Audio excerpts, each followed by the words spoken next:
éveiller les consciences, stimuler l'envie d'agir pour un tourisme positif. Bonjour et bienvenue sur Expérientiel. Je suis François Huette, passionné par un tourisme guidé par le sens. Les différentes crises écologiques, spirituelles et économiques nous poussent à sortir de nos schémas traditionnels. Elles nous invitent à questionner l'impact de nos activités sur la santé de la planète et de l'humanité. Ce podcast est la rencontre avec des acteurs engagés. À travers leurs histoires, nous allons découvrir des femmes et des hommes visionnaires. Ce sont des passeurs d'expérience et de savoir qui sèment des graines de réflexion et d'action pour co-construire un tourisme positif, porteur de sens, inclusif et non culpabilisant. Pour ne rien manquer à notre actualité, suivez-nous sur Facebook, Instagram et LinkedIn et n'hésitez pas à nous soutenir en mettant de belles étoiles et en partageant autour de vous. Moi, après, j'ai appris à vivre avec un sac. Et en général, je le remplissais parce que j'allais donner tout ce qu'il y avait dedans. Et mon objectif, c'était de revenir toujours avec un sac qui était vide, mais que j'avais rempli autrement, en fait. Que j'avais rempli avec toutes les rencontres que j'avais faites. Et pour moi, cette expérience, qui a quand même duré 15 ans, qui m'a emmenée à élaborer après les lignes directrices du tourisme durable pour les déserts du monde, avec l'Organisation mondiale du tourisme et le Programme des Nations unies pour l'environnement, et puis aussi pour le développement, a donné lieu à l'année internationale des déserts et de la désertification. Ça m'a quand même permis de rencontrer près de 124 pays. Ça a été d'une richesse absolument inouïe. Et puis voilà, je suis allée à la rencontre des peuples bédouins, des peuples hassanis, des Touaregs, parce que tout ça, ce sont des ethnies complètement différentes, même si elles partagent des déserts. Allez, sans attendre, je vous invite à vous installer confortablement dans un lieu calme, pourquoi pas au contact de la nature, pour prendre le temps de découvrir des acteurs du tourisme positif. Bonne écoute.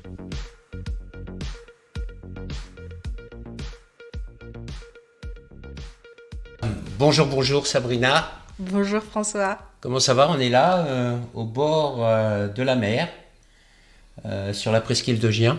Oui. La vue est superbe, en plus le soleil est au rendez-vous. Oui. C'est sympa, non ? Absolument. Avoir un bureau avec cette vue-là tous les jours, moi, ça me connecte à la vie, ça me connecte à ma mission, voilà, c'est ma raison d'être. Elle est là, tous les jours, je la regarde. Et puis, tu vois, cette ouverture, c'est aussi, tous les jours, ça me dit, ouvre-toi au monde tel qu'il est. Non pas tel que tu aimerais qu'il soit, mais tel qu'il est aujourd'hui. Ouais. Voilà, et puis de se rendre compte aussi qu'on n'est pas grand-chose. Aussi. Quand tu vois le vent, la force de la nature, la mer, les différents caractères qu'elle peut nous offrir, etc., on se dit qu'on est tout petit et qu'il ne faut surtout pas l'oublier. Oui. Qu'on fait bien partie d'un écosystème qui est beaucoup plus puissant qu'on le pense. Absolument. Et qu'on doit être agile, on doit s'adapter et on doit vivre avec. Et on doit le respecter surtout, non ? Tout à fait. Et moi, j'irai encore plus loin. Je pense qu'aujourd'hui, la vie serait beaucoup plus simple si on acceptait d'être au service de quelque chose de beaucoup plus grand que nous. Ouais. Voilà, moi j'ai vraiment appris à... La nature m'a appris, les déserts m'ont appris, c'est surtout les déserts. Ils m'ont vraiment appris à faire des petits pas pour ne pas m'essouffler, pour ne pas avoir trop chaud, pour garder mon énergie, pour pouvoir respirer au rythme des chaleurs écrasantes quand on partait en mai à arrêt, tu vois. Et ça, pour moi, ça a été vraiment une expérience extraordinaire parce qu'à force de faire des petits pas, eh bien, on apprend à s'ancrer, on apprend à se recentrer et tout est naturel, c'est organique. Tu deviens un espèce d'animal qui s'adapte à un écosystème qui est plus grand que toi, qui est plus puissant que toi. Et puis, quand on est dans le désert, on se dit à quel moment il va nous écraser, au fait, à quel moment cette chaleur, elle va nous laminer. Et puis non, un petit pas après l'autre, eh ben, on finit par arriver dans une magnifique oasis. Et là, on se retourne et on a dit « Waouh, j'ai traversé tout ça Eh ben oui. Mais au fait, j'ai accepté d'être vraiment au service de quelque chose qui est beaucoup plus grand. Et du coup, cette chose beaucoup plus grande, qui est la nature, c'est comme si elle entendait ce qui se passait et elle se dit, oh, je vais l'aider, je vais le porter, je vais lui faciliter le chemin. Je vais lui ouvrir le chemin, je vais lui apprendre à observer ce qui se passe là, tous les petits cailloux. Et le plus important, c'est que quand tu avances dans le désert, tu vois pas l'oasis. Donc ton objectif, t'as beau essayer de l'imaginer, il n'est pas là. La seule chose sur laquelle tu dois te concentrer, c'est ton pas suivant. Et je dirais que ça, c'est la première chose qui a commencé à me transformer. Et à quelle occasion? Pourquoi le désert?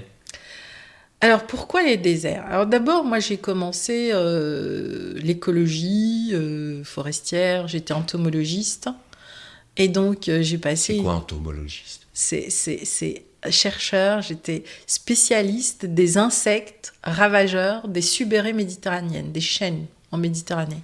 Ça a été vraiment ma thèse, mais c'était pas que ma thèse, c'était mon premier métier, au fait. Et j'ai commencé au Muséum d'histoire naturelle à Paris. Et c'était hyper pointu.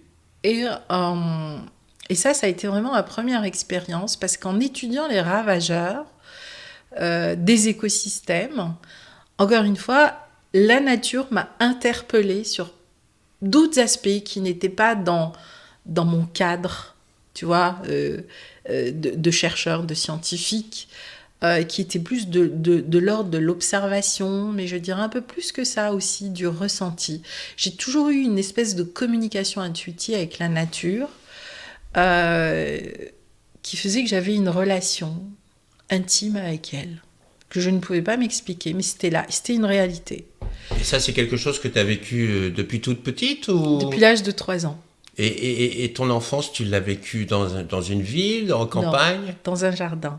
Dans un jardin. J'ai eu vraiment la chance de grandir dans une famille, je dirais, assez bourgeoise. Donc, on avait une grande maison, on avait un grand jardin.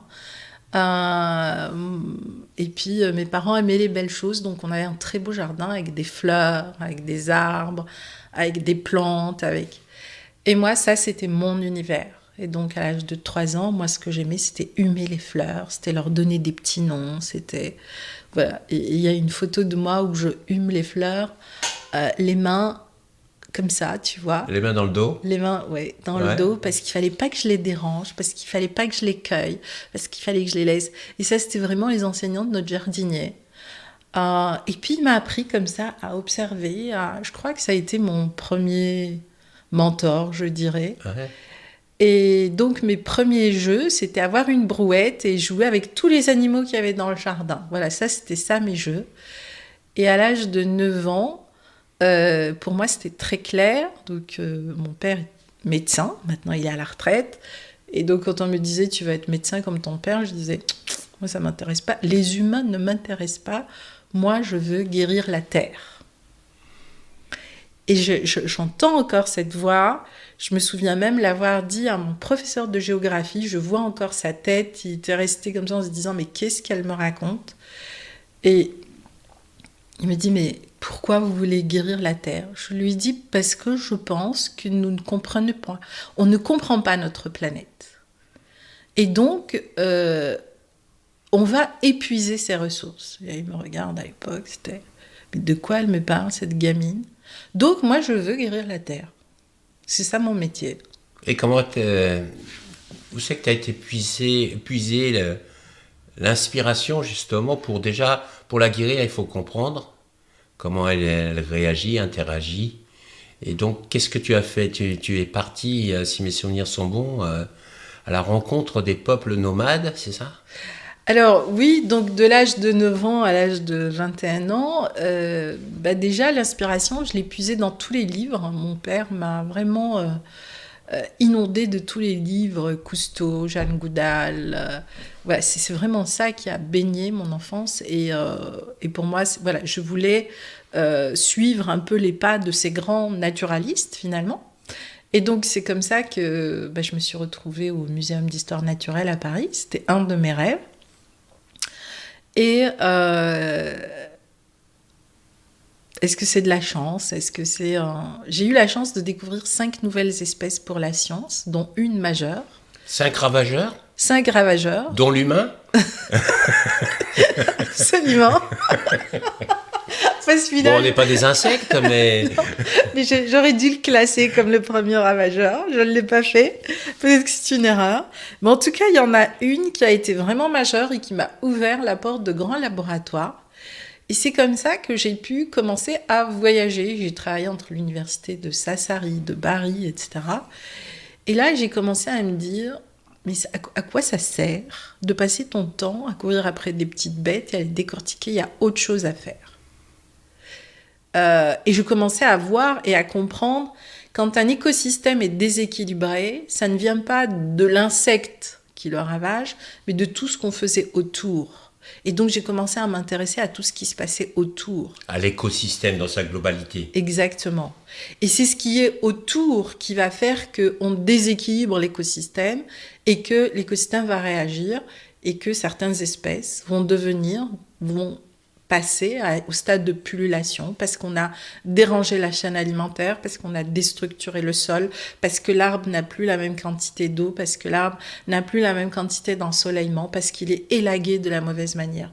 Et là, je commençais à me dire, mais oui, c'est ça les problèmes. C'est ça qui fait que on arrive à mon petit insecte. Le problème, c'est pas mon petit insecte. Le problème, c'est ce qui se passe autour. Et donc là, j'ai commencé à me dire, ok, il faut que je passe de l'écologie pure à une écologie plus globale. Donc j'ai été faire de l'écologie systémique. Et c'est vraiment en travaillant avec Denise Vial, qui est la mère de l'écologie systémique, que j'ai compris qu'il fallait que je m'intéresse à la nature, mais avec une vision beaucoup plus grande. C'est-à-dire à l'ensemble de la destination, à toutes les actions qui vont interagir et qui vont avoir un impact sur l'écosystème. À l'époque, on appelait ça l'éco-développement. Je ne sais pas si tu te souviens. Non, parce que moi, j'ai pas le même parcours que toi. D'accord. Et donc, mon niveau d'études était à l'époque très bas. Et mon niveau de connaissance était principalement sur le terrain, avec mon père, mes parents et la forêt. Et c'est vrai que je n'avais pas cette structure académique derrière moi. C'était juste pour moi du contact, de l'expérience, du toucher, de ressentir les choses avec mes sens et mes émotions, de les exprimer, de les partager. Surtout avec mes parents parce que, à l'époque quand j'étais gamin... on n'avait pas la même conscience écologique ou la même connaissance écologique qu'on a aujourd'hui. Et ça se faisait surtout naturellement. Donc c'était quelque chose que mes parents m'ont transmis parce que c'était naturel chez eux et que mon père avait vécu une expérience similaire que la tienne avec son grand-père qui était jardinier et que mon père lui-même était jardinier. Et donc il y avait cette rencontre avec l'élément nature au quotidien. Donc, et on ne parle pas juste du monde végétal, mais aussi du monde animal, dans le sens où on a toujours eu des animaux, chevaux, chiens, chats, etc. Et qu'ils ont toujours eu une place égale à comment pourrait être un frère ou une sœur, donc, ou un membre de la famille en tout cas. Donc il y avait vraiment... puis il y avait cette relation animale, c'est-à-dire que cette relation animale... moi, je me souviens, gamin, échanger avec mon chien, avec le cheval, etc. Et sentir une forme de communication, d'échange. Mais c'était beaucoup plus sensoriel. C'était pas avec des mots, évidemment, et on ne parle pas le langage. Mais il y avait une transmission émotionnelle aussi très forte. Et que j'ai gardée, et je suis content parce que ça fait quelques années maintenant qu'on a des animaux à la maison. Et que pendant 30 ans de ma vie, j'étais plus du tout en contact avec le monde animal, de la manière que je l'étais enfant. Et je renoue avec cette forme de communication et cette forme d'échange. Et ça me fait beaucoup de bien, quoi. Et je pense que c'est extrêmement important. Et ça montre aussi peut-être, tout à l'heure, en discutant, on parlait justement du mal-être que la société a aujourd'hui, etc. Et je crois qu'il y a il y a un lien ou un rapport entre notre déconnexion avec la nature, le monde vivant, et puis notre société d'aujourd'hui, où on est beaucoup plus attiré par la technologie, des choses matérielles, du confort matériel, etc., alors que on a oublié que cette relation avec la nature a tellement de bienfaits sur notre santé, sur notre état d'esprit, sur notre compréhension des choses. Des fois, quand on observe la nature, on apprend beaucoup plus vite que quand on écoute un prof pendant 3 heures assis derrière un bureau ou quoi que ce soit. Et comment ? Ouais, donc tu vois. Donc voilà, c'est intéressant. Et puis moi, ce qui m'interpelle beaucoup dans ton histoire, c'est justement les peuples nomades. Eh bien, et tu parles du désert. Si on parle à des gens qui n'ont jamais été dans le désert, ils pensent que c'est quelque chose qui n'a pas de vie. Oui, désertique. De désertique, exactement, ouais. Alors puis que de silencieux, désert, alors que c'est quelque chose d'extrêmement vivant. Absolument. Dernièrement, j'expliquais à quelqu'un le poisson du désert. Je me souviens avoir été en Tunisie dans une expérience désert, et il nous avait montré le poisson du désert. Et ce poisson du désert a la forme d'un poisson, mais dès qu'il est au contact du sable, hop, il s'enfouit sous le sable, etc. Et les gens n'imaginent pas que toute la vie qui peut exister dans le désert, et les bruits, etc. Et je crois que c'est Saint-Exupéry aussi qui en parle très bien, où c'est un endroit justement pour se ressourcer, pour observer, pour écouter le monde extérieur, le monde intérieur. Oui.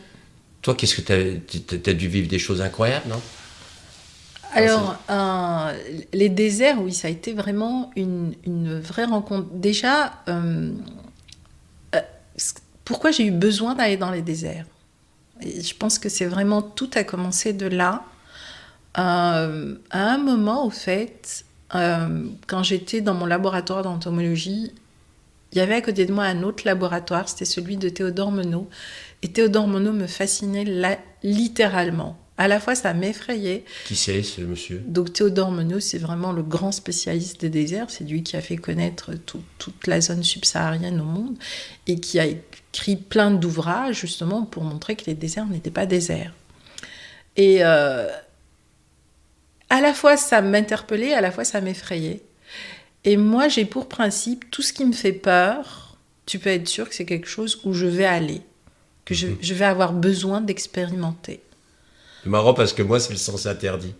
Moi, où il y a marqué interdit, ne pas aller, surtout ne pas aller, c'est là où je suis attiré.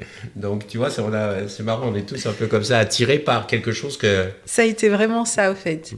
Et un matin, je me souviens, je me suis réveillée et je me disais, mais j'en ai un petit peu marre de faire toute cette recherche pour faire de la recherche. J'ai vraiment besoin de comprendre le sens de la vie. Et voilà, et c'est comme ça que quelques temps après, je me suis retrouvée dans l'Adrar mauritanien sur mon premier projet, le Sahara des peuples et des cultures. C'était un projet avec l'UNESCO, c'était un projet sur 1 année. Et suite à ce projet, j'ai construit un programme. Alors ça, c'est ma grande spécialité. Moi, tu me donnes un tout petit territoire et je t'en fais une grande destination. Et puis je sais réunir les gens, ramener l'argent, créer le projet, tu vois, c'est ce que j'aime faire. Et je me suis retrouvée là et je me suis dit, nom de Dieu, tu ne connais rien au désert, tu connais plein de choses sur les forêts, les écosystèmes, mais tu connais rien au désert, tu connais rien aux peuples nomades. Comment tu vas faire ? Et donc j'ai commencé, je me suis dit, je vais aller à la rencontre des gens. Ah oui, mais là, c'est pas, tu prends ta voiture, c'est pas l'autoroute, tu vois, c'est pas le sentier. Ouais, c'est pas pareil. Et puis il y a une question de langue aussi. Voilà, donc. T'es une femme. Voilà, enfin, d'un coup, je me suis dit, mon Dieu, mais dans quoi je me suis mise ? Je vais pas y arriver. Mais j'avais tellement envie de vivre une expérience grandeur nature. J'étais tellement fascinée par ces espaces. Et surtout, j'étais fascinée par la capacité de ces gens à vivre avec rien. Et c'est ça que je voulais comprendre.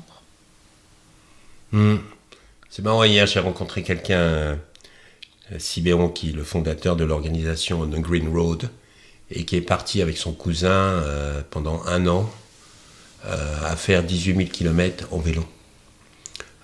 En Europe, en Asie et en Amérique du Sud. Et il disait que de ce voyage, s'il y avait une chose qu'il avait appris, c'est que c'était à vivre avec ses 4 sacs pendant une période et à s'en satisfaire très très très bien et se rendre compte qu'on peut vivre avec très peu. Absolument. Ben, moi, après, j'ai appris à vivre avec un sac. Et en général, je le remplissais parce que j'allais donner tout ce qu'il y avait dedans. Et mon objectif, c'était de revenir toujours avec un sac qui était vide, mais que j'avais rempli autrement, en fait. Que j'avais rempli avec toutes les rencontres que j'avais faites. Et pour moi, cette expérience, qui a quand même duré 15 ans, qui m'a emmené à élaborer après les lignes directrices du tourisme durable pour les déserts du monde, avec l'Organisation mondiale du tourisme et le Programme des Nations unies pour l'environnement, et puis aussi pour le développement, a donné lieu à l'année internationale des déserts et de la désertification. Ça m'a quand même permis de rencontrer près de 124 pays. Ça a été d'une richesse absolument inouïe. Et puis voilà, je suis allée à la rencontre des peuples bédouins, des peuples hassanis, des Touaregs, parce que tout ça, ce sont des ethnies complètement différentes, même si elles partagent des déserts. Déjà, tous les déserts ne sont pas pareils. Il y a les déserts de sable, il y a les règles, il y a les déserts de montagne. Quand tu vas dans le Gobi, c'est des steppes, d'accord ? Donc, t'as pas beaucoup de dunes, mais les quelques dunes ont une structure complètement différente. C'est vraiment des montagnes. La grande dune blanche, qui est de White Sand, qui est une dune absolument extraordinaire que j'ai traversée avec un tout petit sac à dos, a été l'une des expériences les plus incroyables que j'ai eu à vivre. Pourquoi ? Parce que j'ai décidé de la traverser toute seule, d'une part. Ça t'a pris combien de temps ? Ça m'a pris 2 jours. Donc ça allait m'emmener aussi à dormir sur une dune, à la belle étoile, seule. Et encore une fois, parce que j'avais encore une espèce d'appréhension au fait, de la grandeur du désert. Et je me souviendrai toujours de ces 2 jours. Et c'est vraiment en traversant cette grande dune que je me suis retrouvée moi. C'était pas, ce que je vivais n'était pas, c'était pas une nouvelle expérience. Je renouais avec quelque chose que je connaissais, qui était dans mes cellules et qui d'un coup me permettait d'exprimer autre chose de qui j'étais. Et c'est là où j'ai vraiment eu cette vision de régénérer les oasis. Alors, la régénération, on en entend parler beaucoup. Les modèles économiques régénératifs, de se régénérer nous-mêmes déjà, et on a beaucoup de mal. Pour toi, c'est quoi la régénération ? Alors, pour moi, la régénération, déjà, je pense qu'on ne pourra pas régénérer la planète si on ne sait pas se régénérer soi-même. Et aujourd'hui, notre société est quand même clairement malade, fatiguée. On ne peut pas donner aux autres ce que l'on n'a pas, c'est logique. N'est-ce pas ? Comme on dit, la plus belle femme du monde, elle ne donnera pas plus qu'elle ne peut donner elle aussi. C'est exactement ça. Et ça, pour moi, ça a été ça, au fait. Marcher dans le désert m'a appris à me connecter à moi-même, à m'ancrer et à aller chercher une part de moi qui était toujours là, que je ne voulais pas voir. Parce qu'on était dans une société où on me disait « Ouh là, il ne faut surtout pas aller là-dedans. Il n'y a que les fous qui vont dans cet espace. » Donc l'espace où tu es connecté à ton être, où tu es connecté à ton intuition, où tu es connecté, moi j'appelais ça ma petite voix, à cette part de moi qui est mon énergie, qui est de l'ordre de l'invisible et qui est de l'ordre juste de l'oralité, de la transmission en fait. Et tous les gens que j'ai rencontrés, et Dieu sait que j'ai rencontré des êtres incroyables pendant ces quelques années dans le désert. J'ai rencontré des nomades, des bédouins, mais j'ai aussi rencontré des maîtres qui m'ont enseigné, qui m'ont transmis comment me nourrir avec des petites plantes, comment me guérir avec ces plantes, etc. Et pour moi, c'était très important parce que pendant cette période aussi, j'avais une maladie que je traînais depuis l'âge de 9 ans. Et ces 10 années m'ont aidé à en guérir en arrêtant d'utiliser toute forme de médication. Donc ça m'a aussi connectée aux plantes, à la médecine des plantes et à la conscience du vivant. Ça a été l'une des expériences les plus extraordinaires en fait.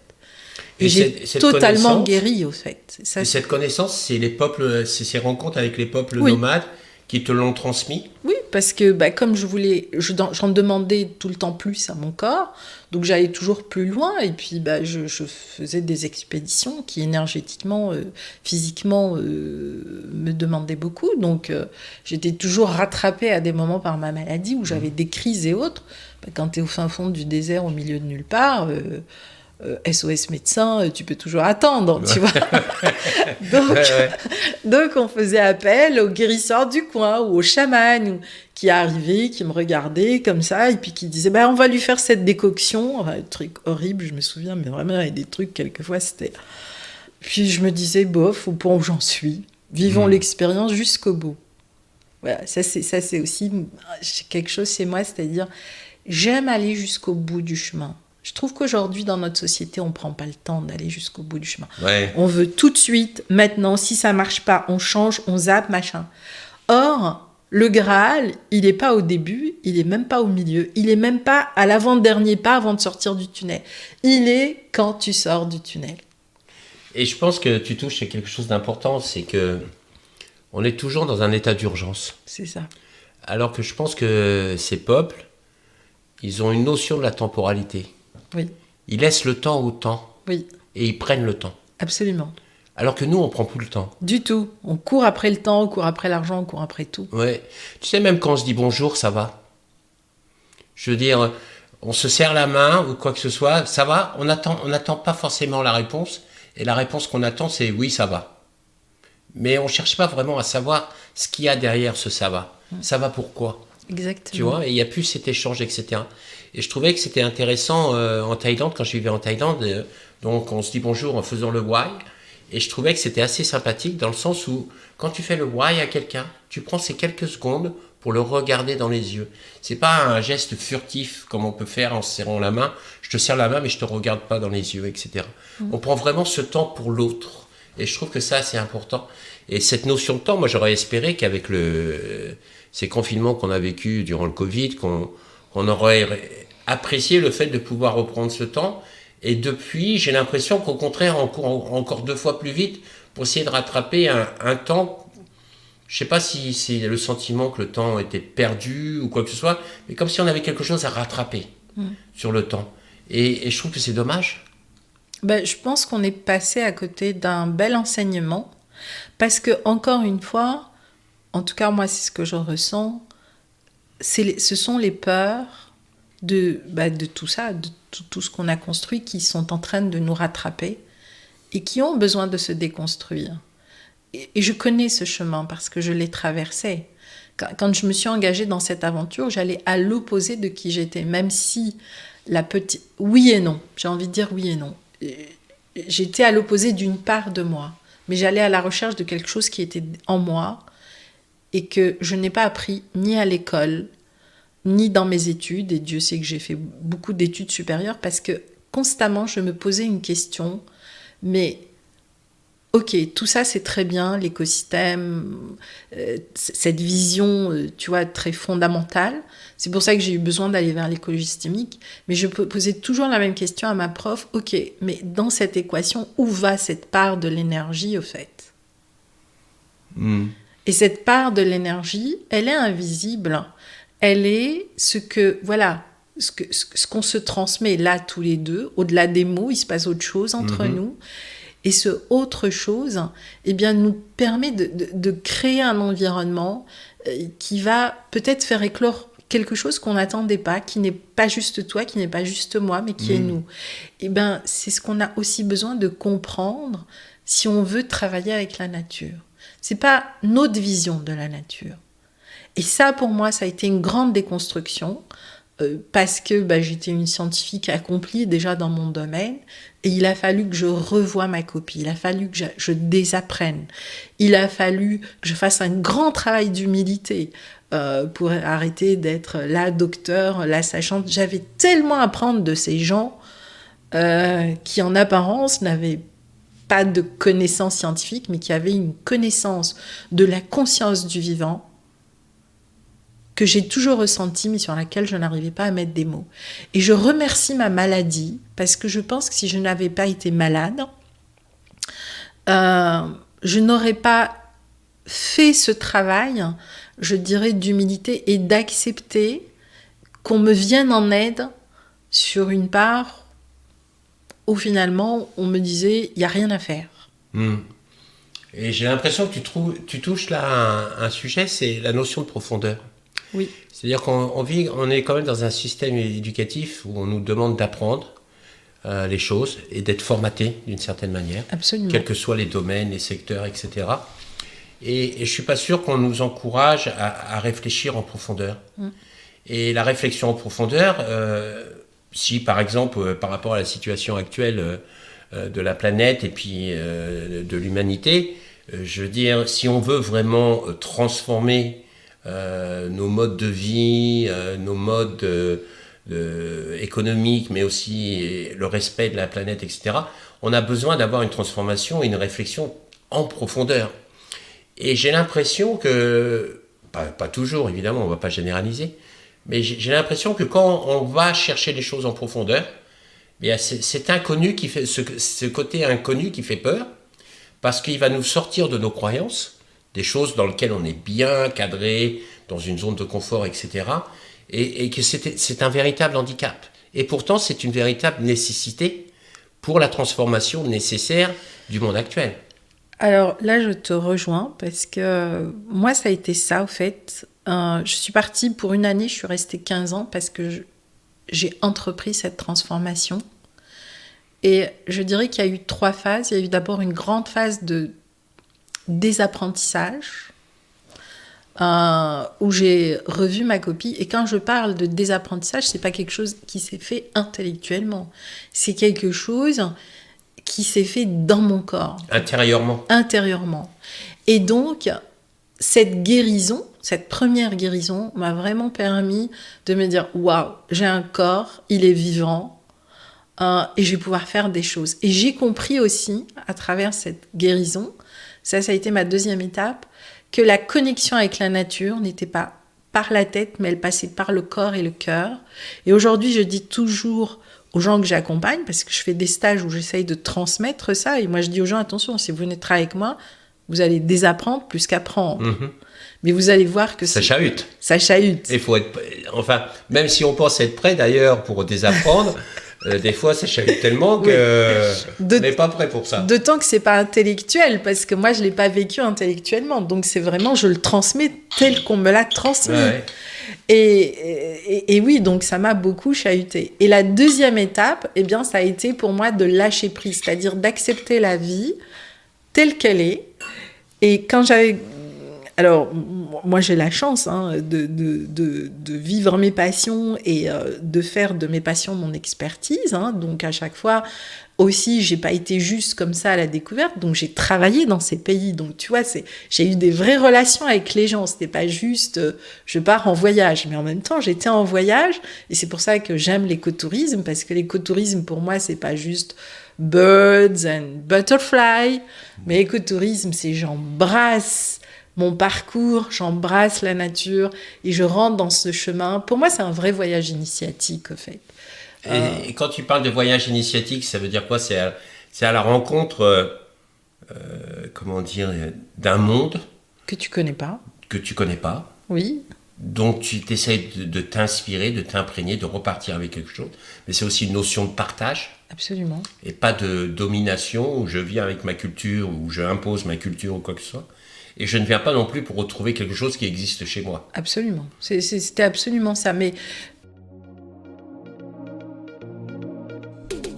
Voilà, c'est la fin de notre voyage du jour. J'espère que vous avez vraiment passé un agréable moment en notre compagnie et que nous avons pu semer des graines d'inspiration et d'action.